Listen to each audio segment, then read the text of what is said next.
শুভ সকাল বন্ধুরা, আমার নতুন একটা ব্লগে আপনাদের স্বাগত জানাই সুতপা লাইফস্টাইল চ্যানেলে। তো সকাল সকাল আমি আমার ব্রেকফাস্টটা সেরে নিচ্ছি, তারপরে বাড়ির কাজগুলো বা ঘরটা ঝাঁটিয়ে আমার মশারিগুলো তুলে নিচ্ছি। তো আজ আমাদের মঙ্গলবার, আজ পুজো আমাদের এখানে। তো আমাদের এখানে মাছের পুজো হয়, পুজো মানে শীতলা পুজো। তাই আমার শ্বশুরমশাই বাজার করে এনেছে। দেখো কত রকম বাজার, বাড়ির যত রকম গৃহস্থালী বাজার লাগে সবই বাজার। তারপরে আছে সবজি বাজার। সবজি খুব একটা বেশি নয়, কারণ আমাদের এরপরে সব নিরামিষ খেতে হবে। তো তাই পুজোর দিনটা মাছ, তারপরে থেকেই নিরামিষ, তাই খুব একটা বাজার নেই। তো সবজির মধ্যে আছে বরবটি, পটল, ওটা কি বলে, পাতিলেবু, কলা, গাজর, পান, এইসবই। তারপরে একটা ভাজা মশলা করে নিচ্ছি। ভাজা মশলাগুলোর মধ্যে আছে গোটা জিরে, গোটা ধনে, শুকনো লঙ্কা, তেজপাতা, গোটা গরম মশলা আর কয়েকটা পাঁচ ফোড়ন।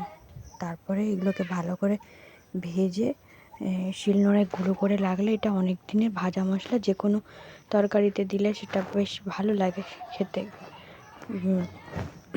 এবার মাকে বলেছিলাম শিলে বেটে দিতে, তাই মা শিলে বেটে দিচ্ছে।